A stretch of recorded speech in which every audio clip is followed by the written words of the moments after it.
وأشهد أن محمدا عبده ورسوله يا أيها الذين آمنوا اتقوا الله حق تقاته ولا تموتن إلا وأنتم مسلمون يا أيها الناس اتقوا ربكم الذي خلقكم من نفس واحدة وخلق منها زوجها وبث منهما رجالا كثيرا ونساء واتقوا الله الذي تساءلون به والأرحام إن الله كان عليكم رقيبا يا أيها الذين آمنوا اتقوا الله وقولوا قولا سديدا يصلح لكم أعمالكم ويغفر لكم ذنوبكم ومن يطع الله ورسوله فقد فاز فوزا عظيما اللهم صل على محمد وعلى آل محمد كما صليت على إبراهيم وعلى آل إبراهيم إنك حميد مجيد اللهم بارك على محمد وعلى آل محمد كما باركت على إبراهيم وعلى آل إبراهيم إنك حميد مجيد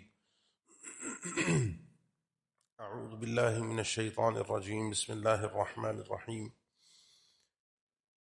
قد أفلح من زكاها وقد خاب من دساها. اللہ تعالیٰ آپ بھائیوں کو جزائے خیر دے، منتظمین کو اور حاضرین اور سامعین کو اللہ تعالیٰ ہماری اس محفل کو بابرکت بنا دے. زیادہ لمبی گفتگو نہیں ہوگی انشاءاللہ. گمراہی کے اسباب کے حوالے سے عنوان گفتگو کے لیے مجھے دیا گیا ہے، اس پر ہی انشاءاللہ ہم بات کریں گے. گمراہی سے پہلے ہدایت کو سمجھنا ضروری ہے تاکہ گمراہی واضح ہو سکے. قرآن مجید میں اللہ تعالیٰ نے سورۃ الشمس، آپ اکثر و بیشتر نمازوں میں سنتے ہیں، والشمس وضحاها والقمر اذا تلاها والنہار اذا جلاها، 11 قسمیں ہیں. اور اہل علم نے ذکر کیا ہے کہ قرآن مجید میں کسی بھی معاملے کے لیے تعداد کے اعتبار سے اتنی زیادہ قسمیں نہیں اٹھائی گئیں جتنی اس معاملے میں اٹھائی گئی ہیں. قسم ہے سورج کی، والشمسی وضحاها، اور اس کے ضحا کے وقت کی، صبح کے وقت کی، صبح کی پہلی روشنی کی. یہ اللہ تعالیٰ قسمیں جب کسی چیز کی اٹھاتا ہے تو اللہ تعالیٰ کے لیے کوئی رکاوٹ، کوئی پابندی تو ہے نہیں. ہمارے لیے اللہ کی قسم اٹھانا صرف اور صرف یہی لازمی قرار دیا گیا ہے، غیر اللہ کی قسم ہمارے لیے جائز نہیں ہے. الشمس وضحاها والقمر اذا تلاها، اور چاند کی قسم جو وہ سورج کے بعد آتا ہے، سورج کے پیچھے پیچھے دن جاتا ہے پھر چاند آتا ہے. والنہار اذا جلاها، اور قسم ہے دن کی جب وہ اسے روشن کر دے. اس میں معنی میں تھوڑا سا اختلاف ہے لیکن اس سے مراد رات ہے. والنہار اذا جلاها واللیل اذا یغشاها، قسم ہے رات کی جب وہ اس کو ڈھانپ لے. دن، رات، سورج اور چاند. واللیل اذا یغشاها والنہار اذا تجلی والنہار اذا جلاها واللیل اذا یغشاها والسماء وما بناها، اور قسم ہے آسمان کی اور اس کے بنانے والے کی یا اس کی بناوٹ کی. والارض وما طحاها، قسم ہے زمین کی اور اس کے بچھانے کی یا اس ذات کی جس نے اس کو ہموار اور سیدھا کر کے بنایا ہمارے لیے. ونفس وما سواها، قسم ہے انسان کے نفس کی، اس کی جان کی اور اس کے تسویے کی، درست ہونے کی، یا اس ذات کی جس نے اس کو درست بنایا. فألہمها فجورها وتقواها، اور اس نفس کو، اس جان کو اللہ تعالیٰ نے الہام کیا، عطا کیا، فجور بھی اور تقوی بھی، اچھائی بھی اور برائی بھی. فألہمها فجورها وتقواها قد افلح من زکاها، یقیناً کامیاب ہو گیا وہ آدمی جس نے اپنے نفس کا تزکیہ کیا. وقد خاب من دساها، اور برباد اور ہلاک ہو گیا وہ آدمی جس نے اپنے نفس کو برباد کر دیا، مٹی میں، ان گناہوں میں ڈال کر اپنے نفس کو ہلاکت کی طرف لے گیا. تھوڑا سا بات کو سمجھیے گا. 3 باتیں اس قسموں میں بڑی واضح ہیں جس سے ہمیں بہت کچھ سمجھ میں آئے گا. پہلی چیز، جن چیزوں کی قسم اللہ تعالیٰ نے اٹھائی ہے، سورج، چاند، رات اور دن، آسمان اور زمین، اور ان کے ساتھ ساتھ مختلف ان کے مراحل کی، مختلف کیفیات کی، کہ کبھی اندھیرا ہے، کبھی روشنی ہے، کبھی اونچائی ہے، کبھی نیچائی ہے. انسان کے نفس میں، اس کی طبیعت میں، اس کے کردار میں بھی اسی طرح کا معاملہ چلتا ہے. کبھی نیکیوں میں بہت زیادہ ہوتا ہے، تقوی میں پہلی صف کا نمازی ہے، صدقہ خیرات کر رہا ہے، غیبت نہیں کر رہا، کسی کی برائی نہیں کر رہا، اللہ سے بڑا گہرا تعلق ہے. اور کبھی انسان اللہ سے دور ہے، گناہوں میں غرق ہوا ہے. یہ اندھیرا ہے، کبھی روشنی ہے، سورج بھی ہے، چاند بھی ہے. ہدایت کے راستے اللہ کی طرف سے واضح ہیں، ہدایت کے راستے اللہ کی طرف سے واضح ہیں. اسی نے اللہ تعالیٰ نے قرآن مجید میں ذکر فرمایا فَأَلْهَمَهَا فُجُورَهَا وَتَقْوَاهَا، کہ اللہ تعالیٰ نے الہام کیا ہے، میری اور آپ کی طبیعت میں رکھا ہے، مزاج میں رکھا ہے اختیار کو. وَهَدَيْنَاهُ النَّجْدَيْنِ، ہم نے انسان کو رہنمائی کی دونوں راستوں کی، وہ راستہ جو خیر کی طرف جاتا ہے اور وہ راستہ جو شر کی گناہوں کا ہے، دونوں بتا دیے، یہ اچھا ہے یہ برا ہے.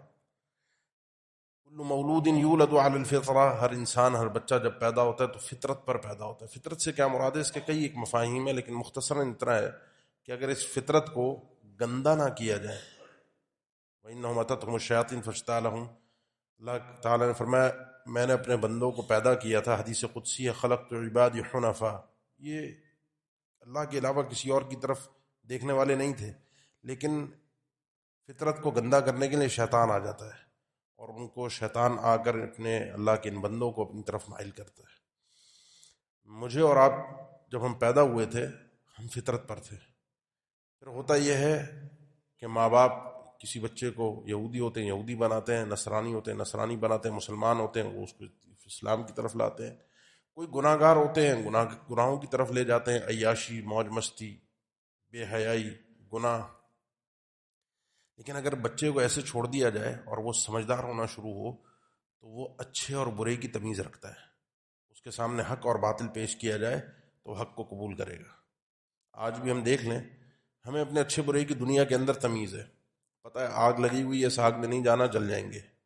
پانی ہے، اس پانی کے اندر اگر ہم گئے، گہرا پانی ہے، مجھے تیرنا نہیں آتا تو کیا ہوگا؟ میں ڈوب جاؤں گا. اسپیڈ سے کوئی گاڑی آ رہی ہے، میں اس کے سامنے اگر کھڑا ہو جاؤں گا، مجھے پتہ ہے یہ نقصان دہ ہے، میں اس کے سامنے نہیں کھڑا ہوں گا. مجھے اپنے نفع نقصان طے کرنے آ رہے ہیں نا. بات سمجھ رہے ہیں نا تھوڑی؟ مسئلہ ہوتا ہے جب ہماری اس فطرت کے اندر، ہماری تربیت میں گندگی شامل ہوتی ہے. ہم اپنے نفس کو، اپنی خواہشات کو، آگے ہم بات کرتے ہیں، مقدم کرتے ہیں اللہ کی شریعت پر. میں اپنے فائدے کا سوچتا ہوں، میرا گھر سیدھا سیدھا مجھے راستہ مل جائے، پیچھے دنیا جائے جہنم میں، مجھے کیا ہے، کسی کا نقصان ہوتا رہے. میرے گھر سے نکل کے پانی باہر بہہ رہا ہے، بہتا رہے. میرے گھر کے آگے کا حصہ صاف ہونا چاہیے، باقی کسی اور کو مشکل ہوتی. کیا مطلب ہے؟ میرے اندر اپنی ذاتی خواہش، اپنی ذاتی فوائد اتنے بھر گئے کہ میں اپنے ذاتی فائدے کے لیے دوسروں کا نقصان کر رہا ہوں. یہی چیز دین میں ہوتی ہے. اللہ تعالیٰ نے حق اور سچ انسان کو اختیار دیا ہے. انا ہدیناہ السبیل اما شاکر و اما کفور. بھائی راستے کی ہم نے رہنمائی کر دی ہے، کون سا راستہ صحیح ہے کون سا راستہ غلط ہے انسان کو سمجھ میں آ رہا ہو. اب اس اختیار کے بعد دو چیزیں اور ہیں، اس کو بھی تھوڑا سا سمجھیے گا. پہلی چیز یہ کہ اللہ تک پہنچنے کا راستہ بھی اللہ ہی فراہم کرتا ہے، اللہ تعالیٰ کے علاوہ کوئی اور اللہ تعالیٰ تک نہیں پہنچا سکتا. دونوں اعتبار سے. پہلا اعتبار کہ اللہ نے جو شریعت اور رسول بھیجے اپنی معرفت اور پہچان کے لیے، یہ نہ ہوتے تو ہم اللہ کو نہیں پہچان سکتے تھے. خالق کا تصور تو رہتا کہ ایک پیدا کرنے والا ہے، تصور تو رہتا، لیکن وہ خالق کون ہے اس کا ہم ادراک اللہ کی معرفت، اللہ کی طرف سے پہچان کروائے بغیر نہیں کر سکتے تھے. آج کل مناظرہ چلا ہوا ہے نا بہت زیادہ سوشل میڈیا پہ، باتیں ہر ایک کے اپنے اپنے تبصرے ہیں. تو اس میں پڑھنے کو ایک بات ملی کہ ایک دانا سے کسی نے پوچھا کہ کیا تم عقل سے اپنے اللہ کو، اپنے خالق کو ثابت کر سکتے ہو؟ عقل سے خالق کو ثابت کر سکتے ہو؟ اس نے کہا میں عقل سے تو نہیں، میں نے تو اللہ کو محسوس کیا حواس سے. میں نے اللہ کو دیکھا ہے، میں نے اللہ کو سنا ہے، میں نے اللہ کو محسوس کیا ہے. کیسے؟ کہا ایسے کہ ایک بچہ اگر آپ کو سڑک پہ پڑا ہوا مل جائے، بچہ بڑا ہو، تو آپ کو عقل بھی بتاتی ہے، آپ کو بھی اور اس بچے کو بھی، کہ اس بچے کا کوئی باپ ہے، کوئی ماں ہے نا. حالانکہ لاوارث ملا سڑک پر، اس بچے کا باپ بھی ہے، اس بچے کی ماں بھی ہے. لیکن اس بچے نے ماں باپ کے ساتھ وقت نہیں گزارا. میرے ماں باپ تھے، میں نے ان کے ساتھ وقت گزارا، میں نے اپنے ماں باپ کو محسوس کیا، ان کی پرورش کو، ان کی تربیت کو، ان کے پیار کو، ان کے خیال رکھنے کو میں نے دیکھا. میں نے تو اپنے ماں باپ کے ساتھ زندگی گزاری ہے. تو تم وہ آدمی ہو جسے خالق کا، اللہ کا کوئی تصور نہیں ہے، لیکن عقل یہ کہتی ہے تمہاری بھی کہ خالق تو ہے. میں وہ آدمی ہوں جس کو اس خالق کی پہچان ہوئی، اس نے اس خالق کو دیکھا اور سمجھا. دیکھا کیسے؟ اللہ کی آیات میں، اللہ کی نشانیوں میں. موقع موقع پر اللہ تعالیٰ کی مدد کو اس نے دیکھا، محسوس کیا کہ اللہ تعالیٰ کس طریقے سے اس کی بگڑی بنا رہا ہے، کس طریقے سے اس کے لیے کھانے پینے کا بندوبست کرتا ہے، اللہ تعالیٰ کس طریقے سے اس کو مشکلوں سے نکالتا ہے، اللہ تعالیٰ نے کس طریقے سے اس کو ہدایت دی، اللہ نے کس طرح سے اپنی عبادت میں مٹھاس رکھ کر اس بندے کو اپنی معرفت نصیب کی. وہ تو جو آدمی راہ بھٹکا ہوا ہے، عقل تو کہتی ہے اس کا بھی خالق ہے، لیکن جو آدمی راہ پہ آ گیا، اس آدمی کا یہ ہے کہ اس آدمی نے تو محسوس کر لیا اپنے رب کو، اپنے رب کے ساتھ جی لیا. تو اپنے رب کو محسوس کرنا سیکھیے. یہ اللہ ہے جو ہدایت دیتا ہے بندوں کو، یہ اللہ کے اختیار میں. ہم اپنے بندوں کے لیے راستہ تو واضح کر دیتے ہیں، لیکن چلاتا بھی. وَإِنَّكَ لَا تَهْدِي مَنْ أَحْبَبْتَ وَلَكِنَّ اللَّهَ يَهْدِي مَن يَشَاءُ. اللہ تعالیٰ ہی صحیح راہ کے اوپر چلاتا ہے. من یشاء اللہ یضلل ومن یشاء یجعلہ علی صراط مستقیم. جس کو اللہ چاہے گمراہ کر دے، جس کو چاہے اللہ سیدھے راستے پر چلائے.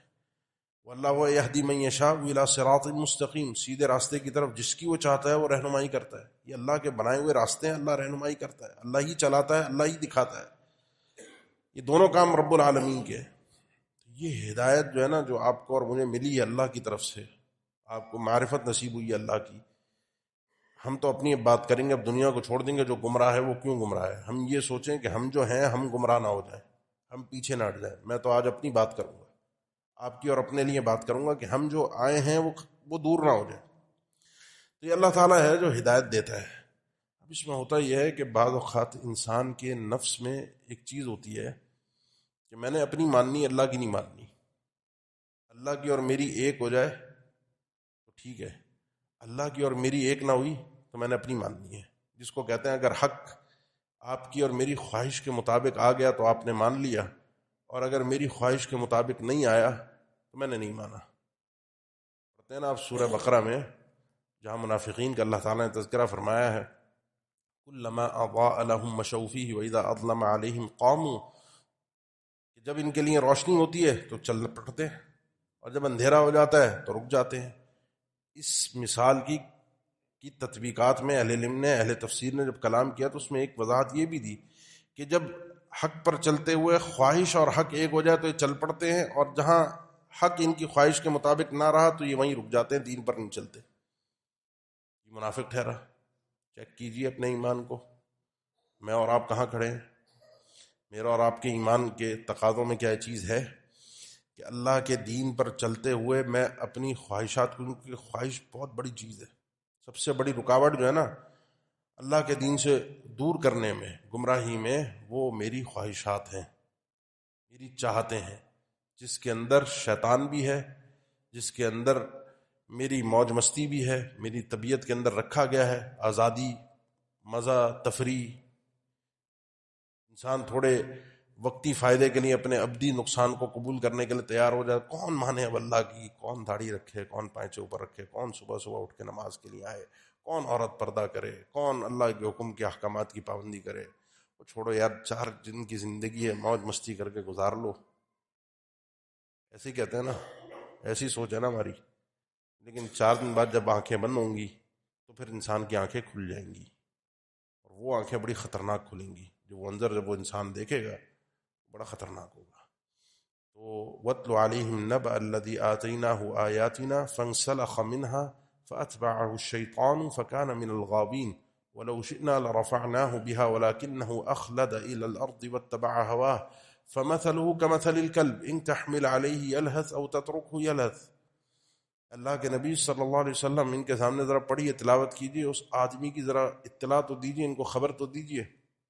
الذی آتیناہ آیاتنا، اب یہ ہماری بات ہو رہی ہے کہ جس کو ہم نے اپنی آیات دیں. بعض مفسرین نے شاید پر سورہ اعراف کی آیت ہے، ایک بنی اسرائیل کے شخص کا تذکرہ کیا ہے، لیکن اس کے لیے کوئی صحیح سند کے ساتھ بات ثابت نہیں ہے کہ کسی ایک خاص شخص کا تذکرہ ہے، اگر ہو بھی تو اس کی وضاحت نہیں ہے کسی صحیح حدیث میں. نبأ الذی آتیناہ آیاتنا، جس کو ہم نے اپنی آیات دی، یعنی دین مل گیا اس کو، لیکن دین ملنے کے بعد ہوا کیا؟ فانسلخ منہا، وہ اس دین سے ایسے باہر نکلا اللہ کی آیات سے. انسلاخ کہتے ہیں کسی جانور کے اوپر سے کھال کو اتارنا، اس کے گوشت کو کھال سے الگ کرنا. وہ اللہ کی آیات سے، اللہ کے دین سے ایسے پہلے چمٹا ہوا تھا اور پھر ایسے الگ ہوا کہ اب یہ کھال ایک دفعہ اتر جائے تو دوبارہ واپس چڑھ نہیں سکتی. فَأَتْبَعَهُ الشَّيْطَانُ فَكَانَ مِنَ الْغَاوِينَ، جب یہ اللہ کی آیات سے الگ ہوا، شیطان کو حاوی ہونے کا موقع ملا، شیطان نے اس کو اپنا پیروکار بنایا اور یہ گمراہ لوگوں میں سے ہو گیا. وَلَوْ شِئْنَا لَرَفَعْنَاهُ بِهَا وَلَكِنَّهُ أَخْلَدَ إِلَى الْأَرْضِ وَاتَّبَعَ هَوَاهُ، ہم چاہتے تو اس کو ان آیات کے ذریعے سے بلندی عطا فرماتے، لیکن مسئلہ کیا بنا؟ وَلَكِنَّهُ أَخْلَدَ إِلَى الْأَرْضِ، یہ سمجھا کہ میں نے زمین پہ ہمیشہ رہنا ہے. اس نے اپنے آپ کو یہ سمجھا، اپنے آپ کو یہ بتایا کہ تو نے ہمیشہ زمین پر رہنا ہے. مرتے تو دوسرے ہیں، جنازے تو دوسروں کے اٹھتے ہیں، میرا جنازہ تھوڑی اٹھے گا، میرے مرنے کی خبر تھوڑی آئے گی، میں اس میت والی چارپائی پہ تھوڑی لیٹوں گا. یہ تو دنیا لیٹتی ہے، دنیا مرتی ہے، دنیا قبر میں جاتی ہے، میں نے تھوڑی مرنا ہے. اور جب انسان کے ذہن میں تصور آیا کہ موت کو بھول گیا، واتبع ہوا، یہ اپنی خواہشات کے پیچھے چلا. یہ ہے مسئلہ اللہ کے دین سے بھٹکنے کا، گمراہ ہونے کا، کہ انسان اپنی خواہشات کا اسیر بن جاتا ہے. میرا دل نہیں چاہ رہا، میری چاہت میں نہیں آ رہا، سود کھانے میں بڑا مزہ ہے، حرام کھانے میں مزہ ہے، جھوٹ بول کر کسی کو تنگ کرنا، کسی کی غیبت کرنا، جرم کرنا، چھوٹے موٹے فائدے حاصل کرنا، کسی مزار پہ چادر چڑھا دی، مل گیا فائدہ، ہو گئے، بگڑی بن گئی، کوئی تعویذ باندھ لیا، اب یہ تعویذ مجھے بچا لے گا. مختلف نظریات ہیں کہ جن کے ذریعے سے انسان اپنے، وہ جہاں سے میں نے بات شروع کی تھی نا، فائدہ اور نقصان، فائدے اور نقصان کو طے کرتا ہے. لیکن حقیقی فائدہ اور حقیقی نقصان وہ ہے جو رب العالمین نے بتایا ہے. اس حقیقی فائدے کو حاصل کرنے کا طریقہ بھی وہ ہے جو رب العالمین نے بتایا ہے. قد افلح من زکاہا وقد خاب من دساہا، جو اپنے نفس کو اللہ کی اطاعت کے ذریعے سے کامیاب کر گیا، گناہوں سے بچا گیا، شرک سے، کفر سے، بدعات سے، خرافات سے، وہ آدمی کامیاب ہے. اور وہ آدمی برباد ہے جس نے اپنے نفس کو دنس میں ڈال دیا. یہ پہلی چیز ہے جس کی وجہ سے انسان گمراہ ہوتا ہے. دوسری چیز ہے انسان کے گمراہی کی، اور وہ ہے دنیا کی محبت. یا ایھا الذین آمنوا من یرتد منکم عن دینہ فسوف یأتی اللہ بقوم یحبهم ویحبونہ اذلۃ علی المؤمنین عزۃ علی الکافرین. جو شخص تم میں سے کوئی اللہ کے دین سے پھر جائے گا، پلٹ جائے گا، تو اللہ ان کی جگہ ایسے لوگ لے آئے گا جو یحبهم ویحبونہ، یہ اللہ اپنے ان بندوں سے محبت کرتا ہوگا اور یہ اللہ کے بندے اللہ سے محبت کرتے ہوں گے. اذلۃ علی المؤمنین عزۃ علی الکافرین، مومنوں کے لیے بڑے نرم ہوں گے اور کافروں کے خلاف بڑے سخت ہوں گے. یجاہدون فی سبیل اللہ، اللہ کی راہ میں جہاد بھی کریں گے. ولا یخافون لومۃ لائم، کسی ملامت کرنے والی کی ملامت کا ان کو ڈر نہیں ہوگا. یہ کون لوگ ہیں؟ یہ وہ لوگ ہیں کہ جو اس راہ پر چلے تھے، دین کی راہ پر، لیکن بھٹک گئے، بہک گئے، پیچھے ہٹ گئے. اور پیچھے ہٹنے کے اندر وجہ ان آدمیوں کا اللہ کے دین سے دوری، اس دنیا میں غرق ہونا، دنیا کی نفس کی محبت، نفس کے مطابق چلنا. نفس نے جیسا چاہا انسان ویسا چلا. غور کرتے جائیے کیا میرے اندر یہ مرض ہے؟ اس کے ساتھ ساتھ کبھی کبھی ایسا ہوتا ہے جو ہمارے اندر مرض پایا جاتا ہے، اور یہ بڑا بڑا باریک مرض ہے، اس کو ہم سمجھتے نہیں ہیں. ہم کبھی کبھی دین میں جڑتے ہیں، دین میں لگتے ہیں، دین کے ساتھ منسلک ہو جاتے ہیں، ہمیں ہدایت ملتی ہے، کوئی گمراہی سے نکالتا ہے. جس آدمی کی وجہ سے ہم گمراہی سے نکلتے ہیں نا، ہم اس آدمی کے ساتھ چپک جاتے ہیں. بڑی باریکی کے ساتھ اس بات کو سمجھیے گا. شخصیت کے ساتھ جڑ جاتے ہیں، جماعتوں کے ساتھ جڑ جاتے ہیں. جماعت نے یو ٹرن لیا، ہم نے بھی یو ٹرن لے لیا. شخصیت پلٹ گئی، ہم بھی پلٹ گئے. شخصیت ادھر گئی، ہم بھی ادھر چلے گئے. وہ گمراہ ہوئی، میں بھی گمراہ ہو گیا. وہ نہیں رہی، میں نے بھی دین کو چھوڑ دیا. اور اس نقطے کو اللہ تعالیٰ نے یوں بیان فرمایا ہے کہ وما محمد الا رسول قد خلت من قبله الرسل افإن مات او قتل انقلبتم على اعقابكم ومن ينقلب على عقبيه فلن يضر الله شيئا، کہ محمد صلی اللہ علیہ وسلم صرف اور صرف اللہ کے رسول ہیں. آپ سے پہلے بھی بہت سے رسول آئے اور آ کر گزر گئے. کہ اللہ کے نبی صلی اللہ علیہ وسلم اگر فوت ہو جائے اپنی طبیعی موت، افامات او قتلا، یا جہاد میں شہید کر دیے جائے، انقلبتم علی اعقابکم، تو تم اپنی ایڑیوں کے بل واپس پلٹ جاؤ گے، اللہ کے دین کو چھوڑ دو گے. اور جو شخص اپنی ایڑیوں کے بل واپس پلٹ گیا، اللہ کو کوئی نقصان نہیں پہنچا سکتا، اللہ کا دین غالب رہے گا. یہ ہوا کیا تھا؟ یہ تھا کہ اللہ کے نبی صلی اللہ علیہ وسلم کے متعلق جنگ احد میں ایک افواہ پھیلی کہ آپ کو شہید کر دیا گیا. آپ کی شہادت سے صحابہ کے حوصلے بہت ہی ٹوٹ گئے تھے کہ اللہ کے نبی رہے نہیں، اب کیا کرنا ہے جی کر. بہت سے صحابہ نے کہا کہ کودو اس مارکے میں. سوچ ایک آئی. اللہ تعالیٰ نے فرمایا یہ دین شخصیات کا نہیں. اسی نے سیدنا ابوبکر صدیق رضی اللہ تعالیٰ عنہ اللہ کے نبی صلی اللہ علیہ وسلم کے بعد جب کھڑے ہوئے ممبر پہ تو پہلی بات یہی کہی، من کان منکم یعبد محمدا فإن محمدا قد مات ومن کان منکم یعبد اللہ فإن اللہ حی لا یموت، کہ جو شخص اللہ کے نبی صلی اللہ علیہ وسلم کی عبادت کرتا تھا تو آپ تو فوت ہو گئے، لیکن جو اللہ کی عبادت کرتا تھا تو حی لا یموت، اللہ حی ہے، ہمیشہ سے ہمیشہ رہے گا، کبھی اس کو موت نہیں آنی. شخصیات جو دین کی طرف لاتی ہیں، ہمارا بھی یہ فرض بنتا ہے کہ لوگوں کو اپنے ذات کے ساتھ جوڑنے کے بجائے اللہ کے ساتھ جوڑیں. یہی کام تمام رسولوں نے، تمام اللہ کے ولیوں نے، بزرگوں نے یہی کام کیا کہ ولی آدمی، اللہ کا بندہ آدمی، عالم آدمی، مبلغ آدمی لوگوں کو اللہ کے ساتھ جوڑتا ہے، اپنی شخصیت کی طرف متوجہ نہیں کرتا، اپنے آپ کے ساتھ نہیں جوڑتا. اور جب کبھی جوڑ دیا جائے کسی شخصیت کے ساتھ، یہ شخصیت گئی یا یہ شخصیت پلٹی، اس نے یو ٹرن لیا، اس کے منہج میں تبدیلی آئی، اس کے مزاج میں تبدیلی آئی، کل کچھ حرام تھا آج حلال چیزوں میں تبدیلی آتی گئی، ہم بھی محسوس کریں گے کہ ہم یا تو اللہ نے ہدایت دی، اللہ کو سمجھ دے دے، پتہ چلے کہ اللہ کے ساتھ جڑے ہوئے تھے کہ نہیں جی جو غلط ہے وہ غلط ہے، جو صحیح ہے وہ صحیح ہے. ورنہ اکثریت پیچھے پیچھے چلتی ہے اور دلائل مہیا کرتی ہے کہ جو کیا جا رہا ہے وہ بالکل درست ہے. اس لیے اس چیز کو بڑے گہرائی کے ساتھ سمجھنا بہت ضروری ہے. خیر باتیں لمبی ہو سکتی ہیں، ہمارا وقت جو مجھے دیا گیا تھا، طے کیا گیا تھا، وہ اپنے اختتام کی طرف ہے. ہمارا ماحول، ہمارے ارد گرد کے لوگ، ہماری دوستیاں، ہمارے تعلقات ہمارے اوپر بڑے اثر انداز ہوتے ہیں. آپ کن لوگوں کے ساتھ اٹھتے بیٹھتے ہیں یہ آپ کے ہدایت کے لیے بہت ضروری ہے. 100 لوگوں کا قاتل تھا، اس کو سدھرنے کے لیے جو بتایا گیا، بنی اسرائیل کے سنتے ہیں نا، توبہ کا واقعہ اکثر بیان ہوتا ہے ممبر و محراب سے. 99 قتل کیے، پھر ایک سے پوچھا توبہ ہے نہیں، اس نے کہا نہیں، اس نے اس کو بھی مار دیا. نہیں ہے تو بھی جا. پھر اس کو اللہ کے کسی سمجھدار بندے نے بتایا کہ نہیں، توبہ تو ہر گناہ کی ہے. شرک اور کفر سے بھی انسان توبہ ہی کرتا ہے جبھی تو مسلمان ہوتا ہے. ایک کافر ورنہ مسلمان ہی نہ ہو، توبہ نہیں ہے تو توبہ کرے انسان تو توبہ، اللہ ہر گناہ کی سچی توبہ ہو تو اللہ ہر گناہ کو معاف کر دیتا ہے. تو اس کو بتایا کہ ایک فلاں علاقہ بستی ہے، وہاں چلے جاؤ، وہاں نیک لوگ ہیں، ان کے ساتھ رہو، اس ماحول میں رہو، اللہ تعالیٰ تمہاری اصلاح فرما دے گا.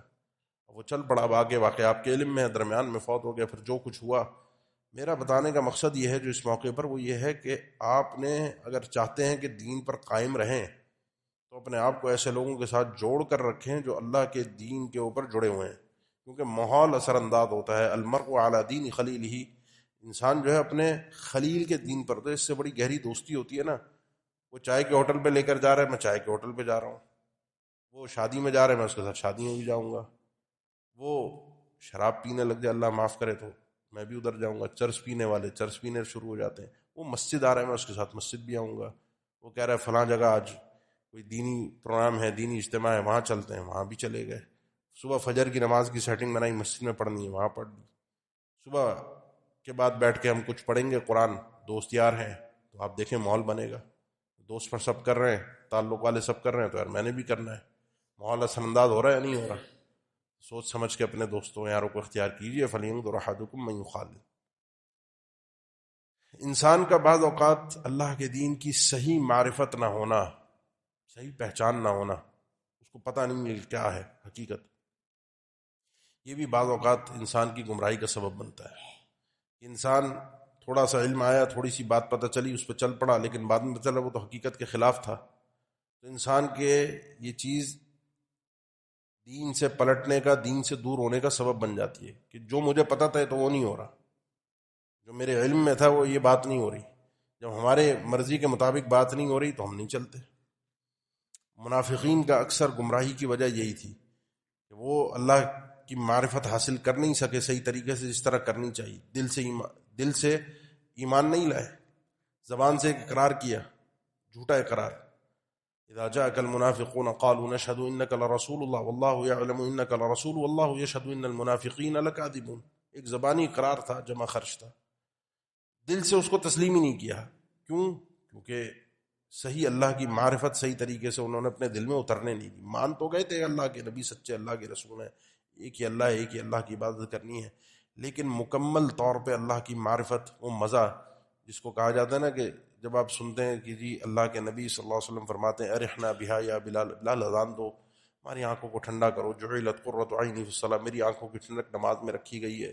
جب ہم پڑھتے ہیں کہ سلف رات بھر قرآن مجید پڑھ لیا کرتے تھے, تراویح اور تہجد اور رات کا قیام, اس میں ان کو مزہ آتا تھا, گھنٹوں گھنٹوں بھی کھڑے ہو جاتے تھے, دعاؤں میں مشغول ہوتے تو دعاؤں میں لگے رہتے, ذکر و اذکار میں. لگتا ہے پتہ نہیں یہ کوئی فلمی باتیں ہو رہی ہیں, ایسا ہو تو نہیں سکتا, یہ تخیلاتی باتیں ہیں, لیکن ایسا ہو سکتا ہے. انسان کو جس چیز میں مزہ آ جائے نا, جس چیز کی معرفت نصیب ہو جائے, جس چیز کی صحیح پہچان مل جائے, پھر انسان اس چیز کے بغیر رہ نہیں سکتا, اس کو اس میں مزہ آ جاتا ہے.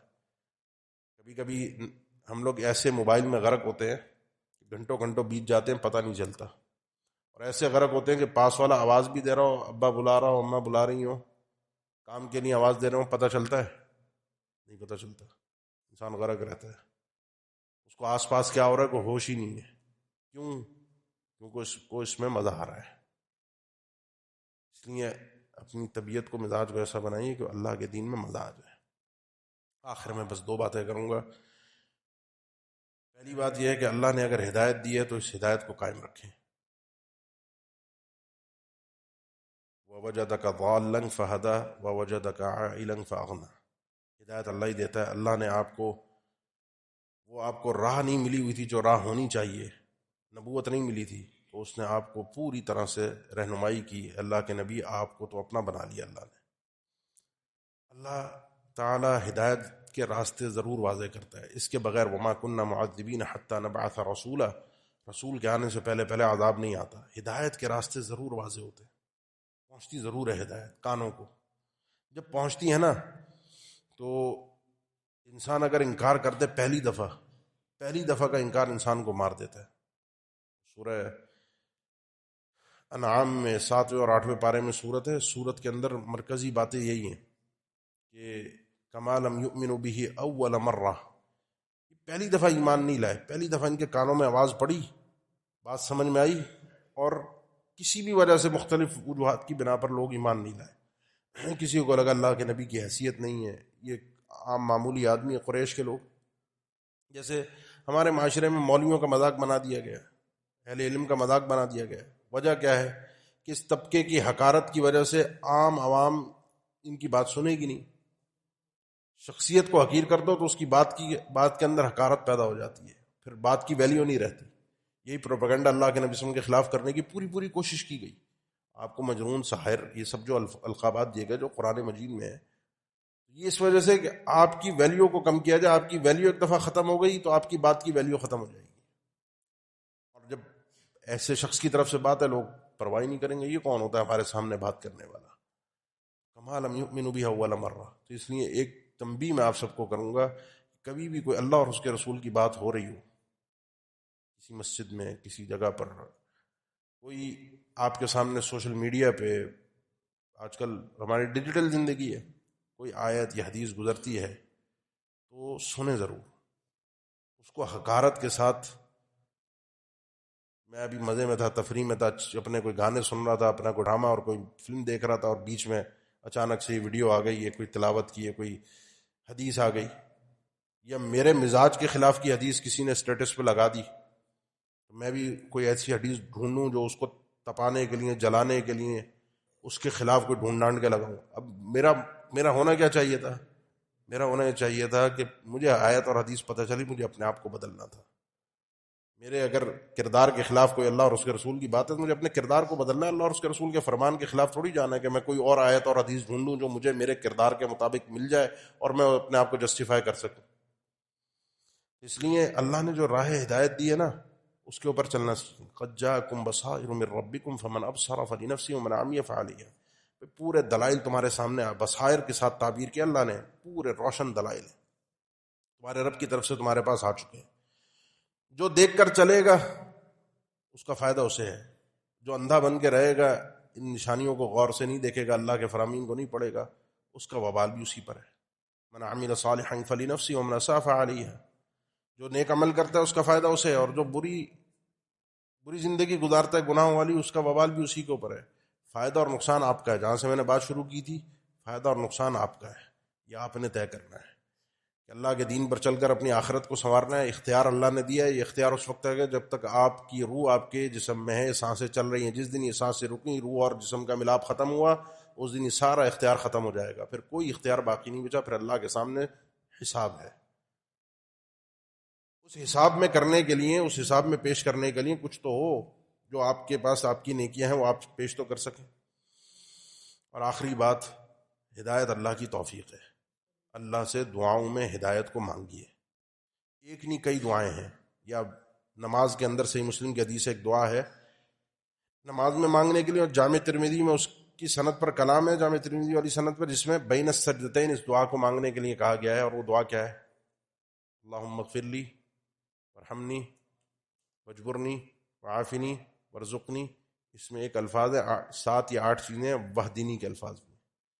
اللہ کے نبی صلی اللہ علیہ وسلم کی دعاؤں میں وحدینی ویسر الہدی لی، اللہ مجھے ہدایت دے اور میرے لیے ہدایت کو آسان کر دے. اللہم آتی نفسی تقواہا وزکیہا انت خیر من زکاہا انت ولیہا ومولاہا. اللہ میرے نفس کو جو اس کی ہدایت اور تقوی ہے، گناہوں سے بچنے کی صلاحیت ہو، نیکی کرنے کی میرے اندر جذبہ ہو، یہ مجھے عطا فرما دے، توفیق دے دے، جس کو توفیق کہا جاتا ہے. اس کو میرے نفس کو پاک صاف کر دے، اور تو بہترین پاک کرنے والا ہے. تو ہی میرے نفس کا مالک، مولا، ولی، وارث تو ہی ہے. میری جان میری نہیں ہے، تو ہی مالک ہے. اللہم اعنی ولا تعن علی، اللہ میری مدد فرما، میرے خلاف مدد نہ ہو، یعنی مجھے توفیق دے اور مجھے محروم نہ کر. سیدنا معاذ بن جبل کو فرمایا تھا رضی اللہ تعالیٰ عنہ، یہ دعا کبھی نہ چھوڑنا، مجھ سے اگر محبت کرتے ہوئے دعا کبھی نہ چھوڑنا. وہ دعا کیا ہے؟ ربی اعنی علی ذکرک و شکرک و حسن عبادتک. اللہ تو ہی میری مدد فرما، اللہ تو ہی مجھے توفیق دے، تو ہی مجھے سنبھال کے رکھ. کس بات پر؟ اعنی علی ذکرک، کہ میں تیرا ذکر کر سکوں، علی ذکرک و شکرک، تیرا شکریہ ادا کر سکوں، تیری نعمتیں جو میں استعمال کرتا ہوں الحمدللہ کہہ سکوں، دل و جان سے ان کو تسلیم کر سکوں، اور تیری خوبصورت عبادت کر سکوں، عمدہ عبادت کر سکوں. اللہ تیری مدد کے بغیر میں نہیں چل سکتا، تیری مدد کے بغیر میں کامیاب نہیں ہو سکتا. یہ دعائیں نمازوں میں، نمازوں کے بعد، علاوہ اٹھتے بیٹھتے آتے جاتے اللہ سے اس ہدایت کو مانگتے رہیں، اس احساس و شعور کے ساتھ کہ اللہ ہی دینے والا ہے. اپنے لیے بھی مانگیں اور اپنے بچوں کے لیے بھی مانگیں. اپنے بچوں کے لیے بھی دعا کریں ہدایت کی، ان کے لیے بھی کوشش بھی کریں. ان کی تربیت کرنا آپ کی اور میری ذمہ داری ہے. کل اللہ نے مجھ سے سوال کرنا ہے، کلکم راع وکلکم مسئول عن رعیتہ. یہ کوئی انسان کے بچے ہیں، میرے بچے ہیں، ان کی تربیت کرنا، ان کو کھلانا پلانا نہیں ہے، پالنا نہیں ہے. صرف پالنا بھی ذمہ داری ہے، لیکن تربیت کرنا اس کا سوال ہے. قوا انفسکم واہلیکم نارا. اپنے آپ کو بھی جہنم سے بچاؤ ایمان والوں، اور اپنے گھر والوں کو، بیوی بچوں کو، اپنے ماں باپ کو، اپنے بہن بھائیوں کو، اپنے رشتہ داروں کو، قارب کو. کوشش کرو. تو اکیلے جنت میں نہیں جانا بھائی. اکیلے ایسی چلے گئے تو اللہ کامیاب کرتے، جنت تو جنت ہی ہے، جیسے بھی گئے تو بچ تو گئے. لیکن کوشش کریں کہ ایسی جنت ہو کہ جس میں اللہ ایسی آنکھیں ٹھنڈی کر دے کہ جس میں میں اپنے ماں باپ، بہن بھائی، بچوں، اپنے خاندان عزیز و قارب کے ساتھ موجود ہوں. والذین آمنوا واتبعتهم ذریتهم بایمان الحقنا بهم ذریتهم وما التناهم من عملهم من شیء. اللہ کا بہت بڑا احسان ہے کہ اللہ تعالیٰ آپ کو آپ کے خاندان کے ساتھ جنت میں اکٹھا کر دے. یہ اللہ کا بہت بڑا انعام ہے. لیکن یہ خواہشوں پر صرف نہیں ہوتا، یہ کوششوں سے ہوتا ہے، یہ تربیت سے ہوتا ہے. میں خود تو نماز پڑھ رہا ہوں، خود تو گناہوں سے بچ رہا ہوں، لیکن بیوی بچوں کو دیکھ رہا ہوں وہ گناہ کر رہے ہیں، اور اس پر میں خاموش ہوں. کیا کریں، آج کا ماحول ایسا ہو گیا. آپ کی اور میری ذمہ داری ہے. کل اس کا مجھ سے سوال ہوگا. یہ پیچھے رہ گئے. اکثر میں ذکر کر دیتا ہوں، سلف میں ایک واقعہ ملتا ہے. ایک خاتون اپنے بچوں کو جب فجر کے لیے جگاتی تو اس کو جگاتے ہوئے بچوں کو یہ کہتی تھی کہ اٹھ جاؤ، میں یہ نہیں چاہتی کہ تم میں سے کوئی میرا بچہ جنت میں جانے سے ہم سے پیچھے رہ جائے، ہم پہنچ جائیں اور وہ پیچھے رہ جائے. اس نیت کے ساتھ اپنے بچوں کو فجر میں جگاتی تھی. تو کوشش کرنی ہے، ہمت کرنی ہے، صرف اپنی کامیابی کے لیے نہیں، معاشرے کے لیے، اپنے گھر کے لیے، اپنے اقارب کے لیے، اپنے پڑوسیوں کے لیے، اپنے تعلق داروں کے لیے دل کو کشادہ کرنا ہے کہ اللہ سب کو ہدایت دے، سب کو توفیق دے. اللہ تعالیٰ آپ بھائیوں کے آنے کو، یہاں بیٹھنے کو قبول فرمائے. السلام علیکم ورحمۃ اللہ وبرکاتہ. ہیں سوالات ہیں؟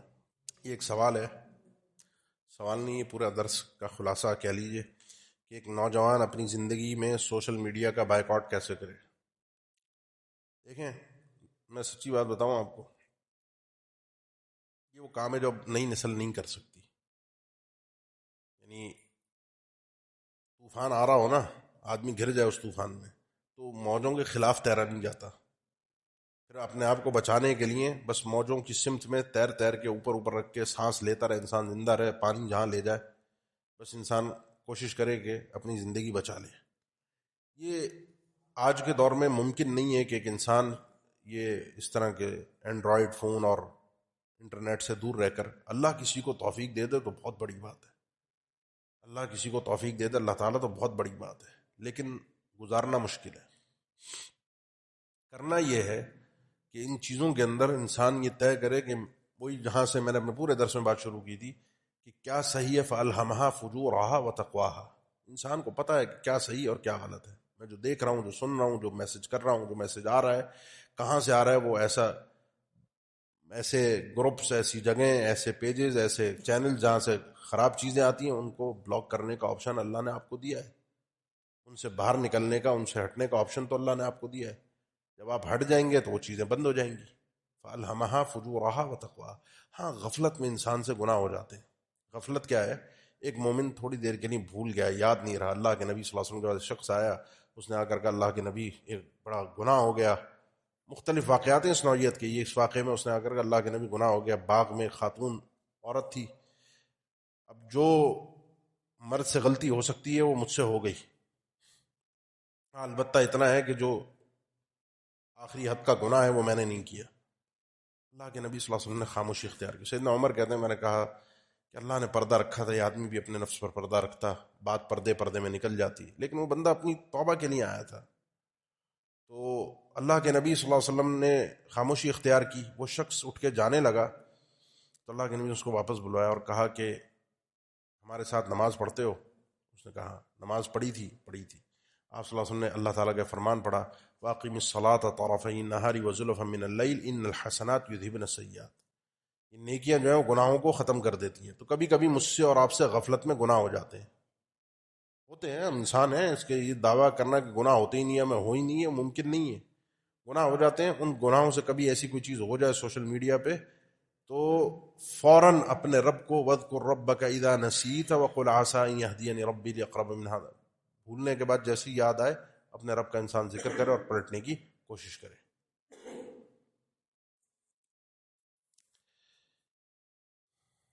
دوسرا دیں یار، سوال اور دیں.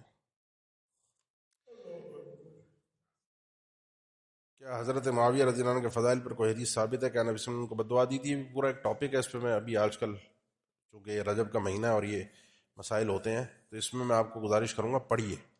اور پڑھنے کا طریقہ یہ ہے کہ